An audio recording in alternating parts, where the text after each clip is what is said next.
Donald Trump's approval has plummeted to the worst approval of any president in modern history other than Donald Trump during his first administration. Let me give you some data points, of course, why.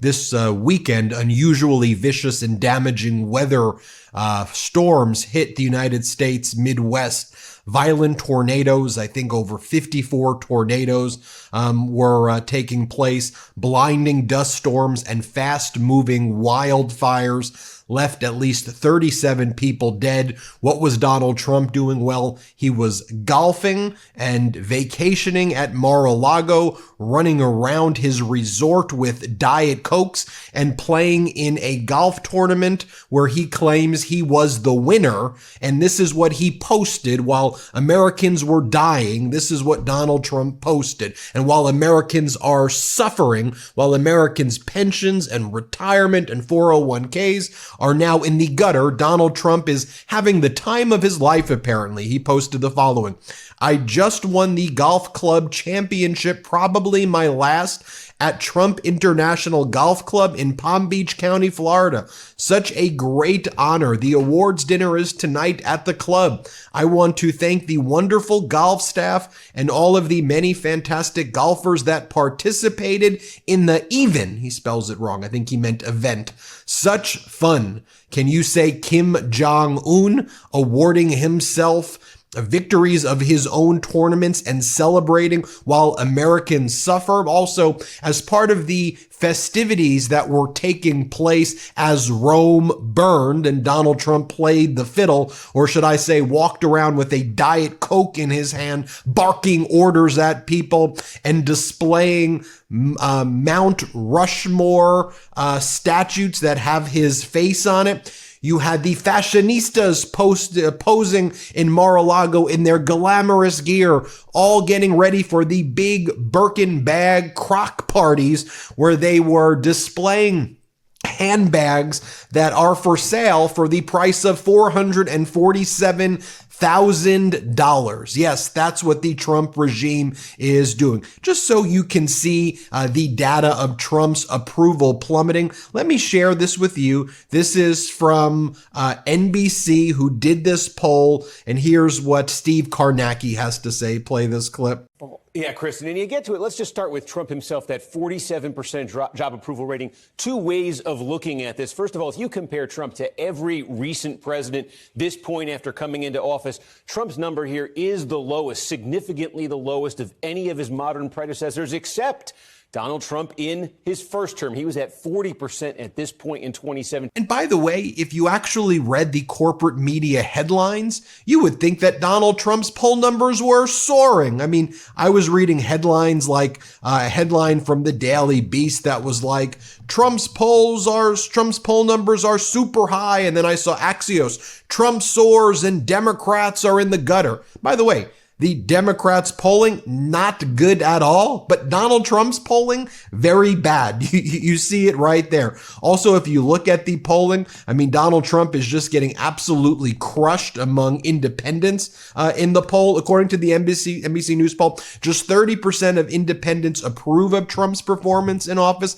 67% disapprove. Immigration now drops to fourth place among voter concerns, with cost of living and political corruption taking the top two spots on voters' mind. And let me share this with you as well. This is from Fox. And just to show you the sentiment on Fox, here they are just talking about how they're not even at this point looking at the stock market. And the host here says that he's more watching Silence of the Lambs, because it's Trey Gowdy, used to be a MAGA Republican congressman, because Silence of the Lambs is less scary than looking at the markets right now. Play this clip. Joining us is Forbes Media Chairman and Editor-in-Chief Steve Forbes. Welcome, Mr. Forbes. I actually stopped looking at the market. I've been watching Silence of the Lambs. Yes, sir, you too. I've been watching Silence of the Lambs because it's less scary for me than looking at the stock market. So, you know, as we are watching these horrific storms and the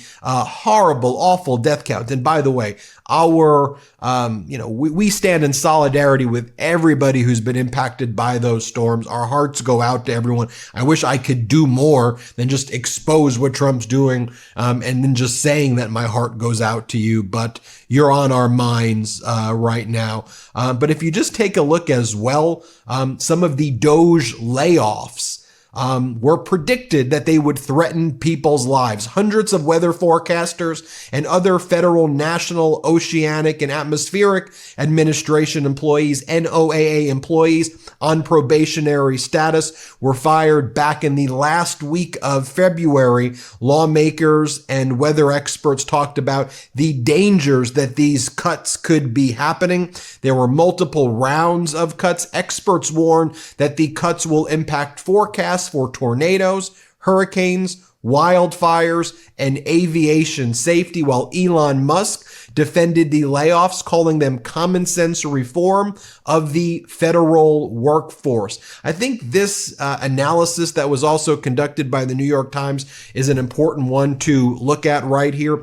How the retaliatory tariffs and Trump's economic policy is impacting these states here and a lot of red states and purplish states as well. The retaliatory tariffs target industries employing 9.5% people in Wisconsin, 8.5% people in Indiana, 8.4% of people in Iowa. The shares are also relatively high in Arkansas, Alabama, Mississippi, Kentucky, and Kansas. Also, you take a look at what's going on in Nebraska. Mark Cuban posted this.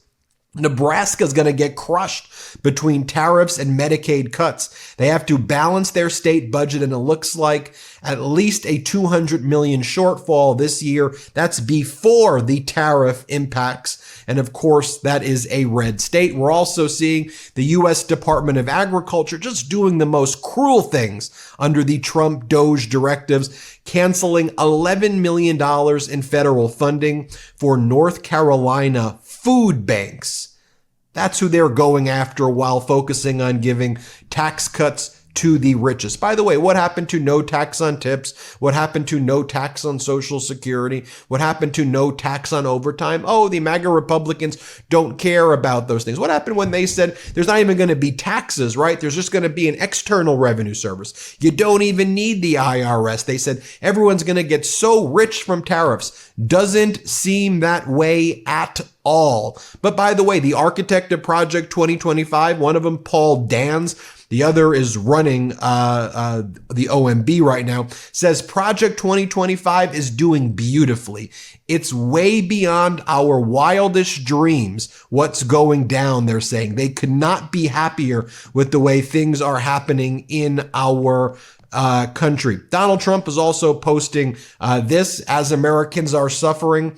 His portrait from 2017 to 2021, his presidential portrait in 2025, which is basically the same photo as his mugshot in connection with felony charges brought against them. And then Donald Trump mocks former President Biden by doing a photo of an auto pen as former President Biden's portrait. At least under former President Biden, we would wake up to record-breaking stock market announcements every day, not having Fox hosts say that they can't even look at it because it's scarier than Silence of the Lambs. We don't have Social Security being called Ponzi schemes, Medicaid being gutted, veterans being fired, 401ks and pensions tanking. By the way, Trump and J.D. Vance have fired more veterans than any administration in the history of the United States. And one of the things I noticed, I'm not sure if you've noticed it as well, and we see this a lot in authoritarian regimes, it's a phenomenon called authoritarian mirroring, where people in the cult try to make themselves look like their authoritarian leader. So I just noticed that, like when Dr. Oz was at a hearing recently where he refused to say that he won't totally get rid of Medicaid, he kind of looked just like Trump. Same hair, same tan face. He dyed his face Trump. And by the way, did you catch MAGA Mike Johnson over the past day or two in the disastrous appearances he made on the weekend shows? He had the crazy Botox going. He dyed his face Trump. Trump also. He's got the weird tan, and he was like, the grown-ups are back in town, and we're going to take control of this economy. We've got it all figured out. Play this clip. Now we have President Trump back. He has a great team in place. He has willing partners in the House and Senate, unified government. The adults are back in the room, okay? And we are going to turn this economy around. We need a little runway to do it. I keep using this metaphor of a aircraft carrier. You know, it took decades to get into the mess that we're in. You don't turn an aircraft carrier on a dime, but you need miles of open ocean to do it. But we have begun that turn. Oh, really, MAGA Mike Johnson? Because let's hear from Scott Bessent, Donald Trump's Treasury Secretary, who literally bought himself a home in Charleston, South Carolina, that is valued at about $23 million. That looks like Barbie's mansion, this pink, massive mansion valued at $22 million. This guy's worth $500 million, maybe $1 billion. And he's there. He shows up on all the weekend shows lecturing people about, Americans don't care about their TVs. Americans don't care about these products and lower products. Here's what Donald Trump's Treasury Secretary has to say. Here, play this clip. I ask you about something that you actually said last week, and we'll discuss it on the other side. Take a look. Access to cheap goods is not the essence of the American dream. The American dream is rooted in the concept that any citizen can achieve prosperity, upward mobility, and economic security. Mr. Secretary, are you there essentially saying that the Trump administration is comfortable to have consumers pay more for goods in America? Not at all, Kristen. What I was saying is the American dream is not let them eat flat screens. That if American families aren't able to afford a home, don't believe that their children will do better than they are. The American dream is not contingent on cheap baubles from China, that it is more than that. And we are focused on affordability, but it's mortgages, it's cars, it's real wage gains. Do you acknowledge? I mean, the level of arrogance there. Also, you had Elon Musk mocking the fact that he's basically fired almost everybody at Voice of America. And this is what he says. He calls it dope. And he goes, while winding down this global government propaganda agency, it has temporarily been renamed the Department of Propaganda Everywhere. Dope, much more accurate name. And the new logo is a big improvement. I mean, just the cruelty every day with these folks.